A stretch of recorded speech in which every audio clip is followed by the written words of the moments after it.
Ghazali, s'il vous plaît. Et on attend Anouar, s'il vous plaît, pour filmer la prise de parole.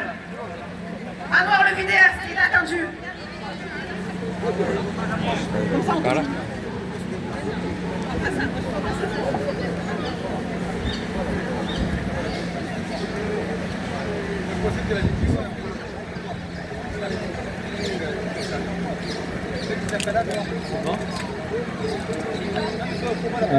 Bonjour tout le monde.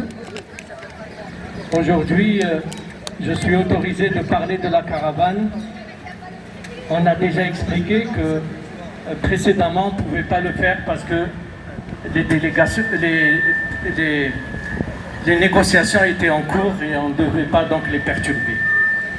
Donc je vais vous dire aujourd'hui une leçon que nous avons tirée des deux missions de la caravane. La mission 1 en 2025 et la mission 2, celle qui vient de s'achever en 2026. La caravane terrestre 2025 et 2026 ont été violemment bloquées au même endroit par les mêmes forces, c'est-à-dire à Sirte et par les forces de l'Est de la Libye. Nous allons essayer aujourd'hui de résumer donc les raisons. Chaque convoi qui part vers Gaza brise un peu plus le mur du silence et permet de mieux identifier les blocages afin de mieux y remédier. Je vais vous donner juste un contexte historique de la Libye de l'Est de la Libye, parce que c'est à ce niveau que se pose le blocage. En 1990, Khalifa Haftar, après son coup d'État raté contre le colonel Kadhafi, est installé à Vienna, en Virginie, près de Langley, aux États-Unis, tenez-vous bien, au siège même de la CIA comme réfugié politique. Une année après, en 1991, Haftar confirme que ses combattants reçoivent un entraînement militaire régulier financé par les États-Unis. En 2011, 10 ans après, le colonel Kadhafi est assassiné, violemment assassiné, lynché. Les États-Unis le placent à l'est de la Libye, Haftar à l'est de la Libye la même année pour avorter tout effort d'unité nationale avec l'autorité d'entente nationale basée à Tripoli, seule reconnue par l'ONU. En 2014, la Libye est plongée dans une guerre civile. Haftar crée sa milice en accord avec les Émirats arabes unis, l'Arabie saoudite et l'Égypte. Il est aujourd'hui soutenu par une partie des acteurs internationaux, notamment la France, qui continue à le recevoir et à entretenir avec lui des relations donc officielles avec Haftar, les États-Unis, l'Égypte et les Émirats arabes unis et naturellement l'occupant israélien. En 2019, Haftar organise une offensive armée contre Tripoli et marque ainsi un tournant majeur violent dans la guerre civile libyenne. La diplomatie émiratie, qui a signé en 2020 les accords d'Abraham, s'est muée en une machine de guerre froide régionale, dont l'unique boussole est de déstabiliser les pays africains en finançant le tribalisme et le régionalisme. Abu Dhabi met en place des réseaux occultes avec une main mise sur l'or, la vente des armes et le financement des mercenaires pour bénéficier de véritables leviers du pouvoir dans la région. Les milices Wagner, alliées dorénavant à Abu Dhabi, contribuent grandement dans cette stratégie du chaos des pays africains. Le Soudan constitue le témoignage le plus tragique de cette tragédie, du chaos des Émiratis.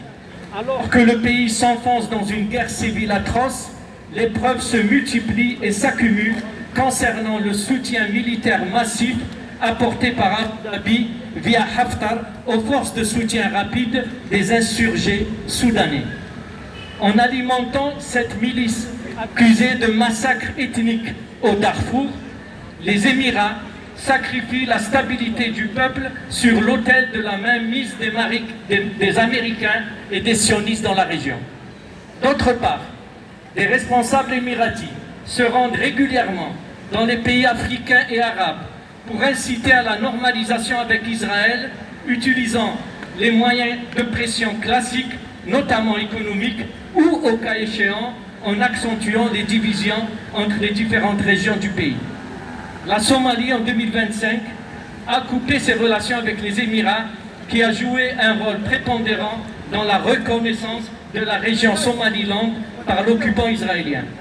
Aujourd'hui, la seconde mission de la caravane confirme que le mercenaire Haftar, aux ordres des Émiratis, a décrété que Sirte est le début d'Israël, d'où le slogan de la caravane terrestre « Les frontières d'Israël commencent là où s'arrêtera la caravane terrestre ».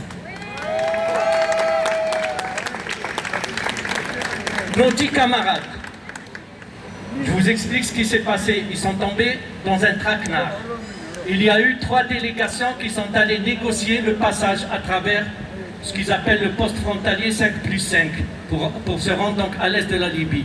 Il y a eu 2 délégations qui sont revenues, tandis qu'en 2025, la première délégation a été kidnappée. Ça, c'est la technique de Haftar et de ses milices.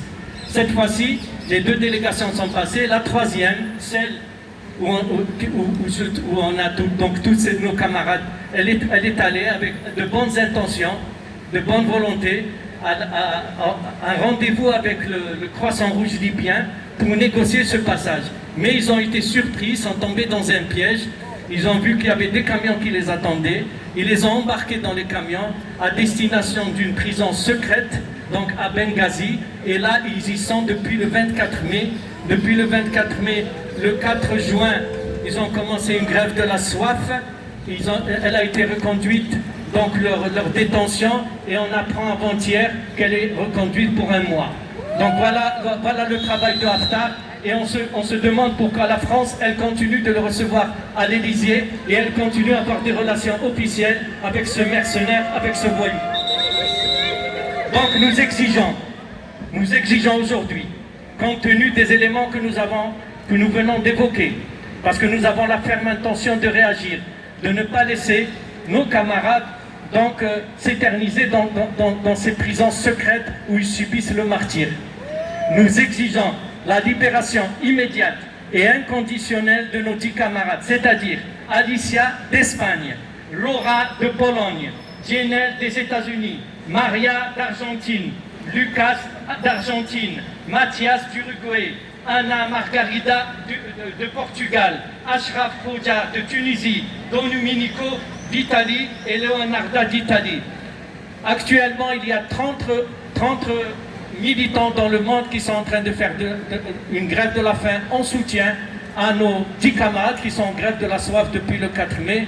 Et nous avons la ferme intention d'utiliser les moyens pacifiques pour faire pression sur les pays qui soutiennent ces milices et qui soutiennent ces milices donc de l'Est de la Libye pour demander leur libération immédiate et inconditionnelle. Et pour l'instant, on a reçu de bonnes informations, c'est qu'ils sont en bonne santé, mais la situation elle dure et elle risque encore de durer minimum 1 mois. Donc c'est pour cela qu'on vous demande de vous mobiliser.